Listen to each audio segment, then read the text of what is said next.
अध्याय 1 इतिहास। भारत का इतिहास। उत्तर में हिमालय से लेकर दक्षिण में समुद्र तक फैला ये उपमहाद्वीप भारतवर्ष के नाम से ज्ञात है, जिसे महाकाव्य तथा पुराणों में भारतवर्ष अर्थात भारत का देश कहा जाता है तथा यहाँ के निवासियों को भारतीय अर्थात भरत की संतान कहा गया है। यूनानियों ने भारत को इंडिया तथा मध्यकालीन मुस्लिम इतिहासकारों ने हिंद अथवा हिंदुस्तान के नाम से संबोधित किया है। भारतीय इतिहास को अध्ययन की सुविधा के लिए 3 भागों में बांटा गया है: प्राचीन भारत, मध्यकालीन भारत एवं आधुनिक भारत। प्राचीन भारत। 1. प्राचीन भारतीय इतिहास के स्रोत।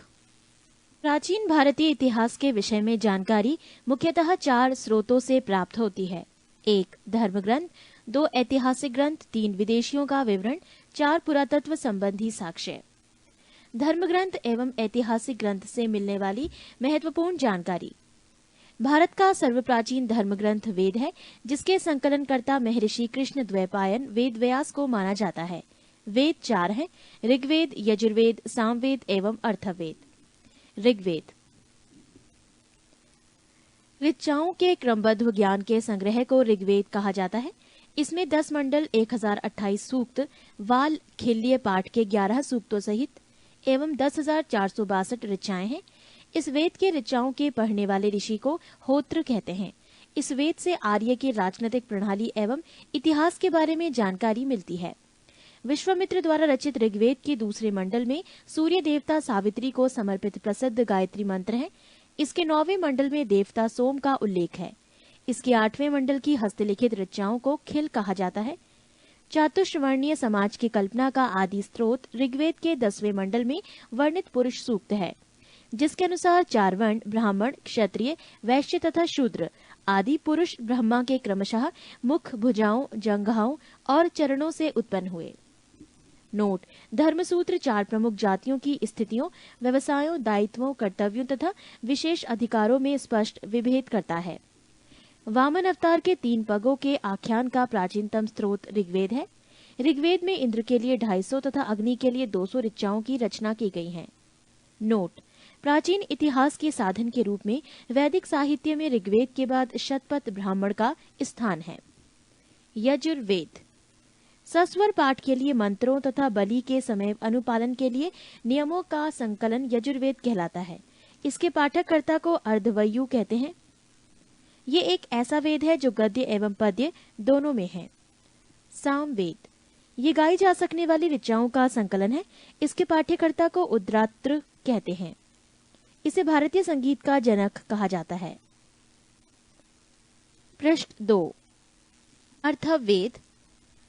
अर्थवा ऋषि द्वारा रचित इस वेद में रोग निवारण, तंत्र मंत्र, जादू टोना, शाप वशीकरण, आशीर्वाद, स्तुति, प्रायश्चित, औषधि, अनुसंधान, विवाह, प्रेम, राजकर्म, मातृभूमि, महात्म्य आदि विविध विषयों से संबद्ध मंत्र तथा सामान्य मनुष्यों के विचारों, विश्वासों, अंधविश्वासों इत्यादि का वर्णन है।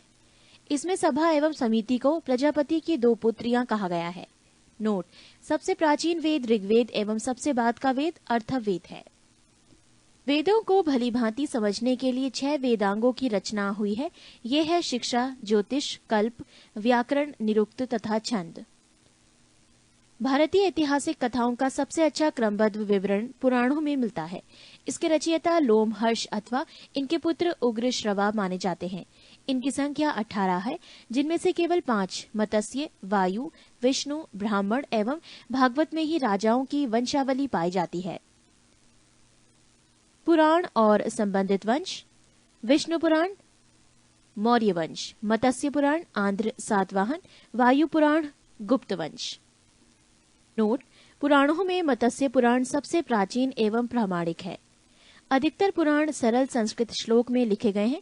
स्त्रियां तथा शूद्र जिन्हें वेद पढ़ने की अनुमति नहीं थी, वो भी पुराण सुन सकते थे। पुराणों का पाठ पुजारी मंदिरों में किया करते थे। स्मृति ग्रंथों में सबसे प्राचीन एवं प्रामाणिक मनुस्मृति मानी जाती है। ये शुंग काल का मानक ग्रंथ है। नारद स्मृति गुप्त युग के विषय में जानकारी प्रदान करता है। जातक के बुद्ध की पूर्व जन्म की कहानी वर्णित है। हीनयान का प्रमुख ग्रंथ कथा वस्तु है, जिसमें महात्मा बुद्ध का जीवन चरित अनेक कथानकों के साथ वर्णित है। जैन साहित्य को आगम कहा जाता है। जैन धर्म का प्रारंभिक इतिहास कल्प सूत्र से ज्ञात होता है। जैन ग्रंथ भगवती सूत्र में महावीर के जीवन कृत्यों तथा अन्य समकालिकों के साथ उनके संबंधों का विवरण मिलता है। अर्थशास्त्र के लेखक चाणक्य, कौटिल्य या विष्णुगुप्त हैं। ये 15 अधिकरणों एवं 180 प्रकरणों में विभाजित हैं। इससे मौर्यकालीन इतिहास की जानकारी प्राप्त होती है। संस्कृत साहित्य में ऐतिहासिक घटनाओं को क्रमबद्ध लिखने का सर्वप्रथम प्रयास कलहड़ के द्वारा किया गया। कलहड़ द्वारा रचित पुस्तक राजतरंगिणी है, जिसका संबंध कश्मीर के इतिहास से है। अरबों की सिंध विजय का वृतांत चचनामा लेखक अली अहमद में सुरक्षित है। अष्टाध्यायी संस्कृत भाषा व्याकरण की प्रथम पुस्तक के लेखक पाणिनि है। इससे मौर्य के पहले का इतिहास तथा मौर्य युगीन राजनीतिक अवस्था की जानकारी प्राप्त होती है। कात्यायन की गार्गी संहिता एवं ज्योतिष ग्रंथ है, फिर भी इसमें भारत